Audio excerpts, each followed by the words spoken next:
General science के top 10 optics के question discuss करेंगे। तो क्वेश्चन नंबर 1 कह रहा है कि which of following best describe refraction. किसकी बात हो रही है? रिफ्रैक्शन की बात हो रही है। रिफ्रैक्शन का पता है कि जब मीडियम चेंज होगा तो लाइट क्या करेगी? अपने पाथ से थोड़ा सा बेंड हो जाएगी, या तो नॉर्मल की साइड जाएगी या नॉर्मल से अवे जाएगी।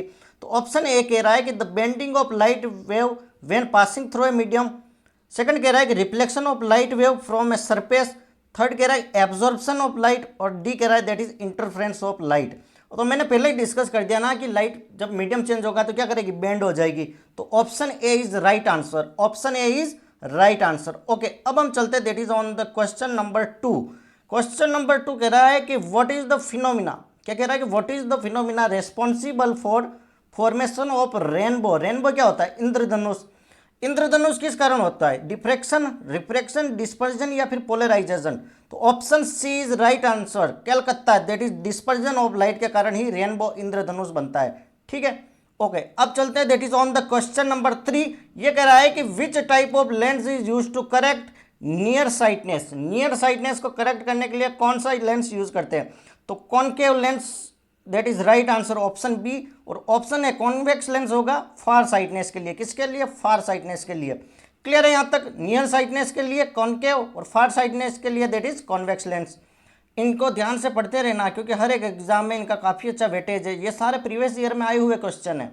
क्वेश्चन नंबर 5 कह रहा है कि what is the focal length of concave mirror. Concave mirror की फोकल लेंथ क्या होगी? पॉजिटिव, नेगेटिव, जीरो या infinity. Option B that is negative is right answer. Option B negative is right answer. Okay, अब हम चलते हैं that is on the question number 5। ये कह रहा है कि what happen to the focal length of a lens when it emerge in a medium of higher refractive index. क्या लाइन ध्यान रखनी है? हायर रिफ्रैक्टिव इंडेक्स में डाल दें तो फोकल लेंथ में क्या चेंज होगा लेंस की? तो पांचवें में राइट आंसर होगा that is a, focal length बढ़ जाएगी। ठीक है, अगर लोअर रिफ्रैक्टिव इंडेक्स में डालेंगे तो फोकल लेंथ घट जाएगी। क्लियर है? ओके, अब चलते हैं कि क्वेश्चन नंबर 6 कह रहा है कि which light have the shortest wavelength.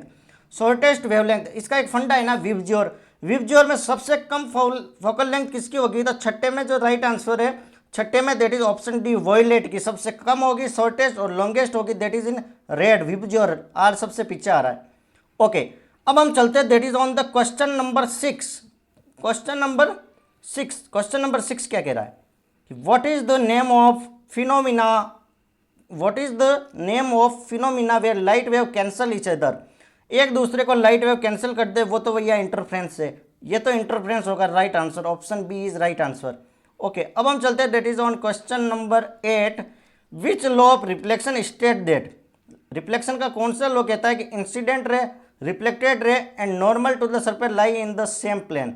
ये है ना, ये लाइट यहाँ पर इंसिडेंट की, ये रिफ्लेक्टेड हो गया नॉर्मल, तीनों एक प्लेन पे आ रही है। तो ये कौन सा लॉ है? फर्मेट्स प्रिंसिपल गलत, Snell's law sine i upon r ये भी गलत, Huygens principle no, law of reflection ही तो है। ये कह रहा है कि आई का एंगल इक्वल टू आर का एंगल, और सेकंड कहता है कि तीनों एक ही प्लेन पर लाई करेंगे। दैट इज कौन सा है अपना?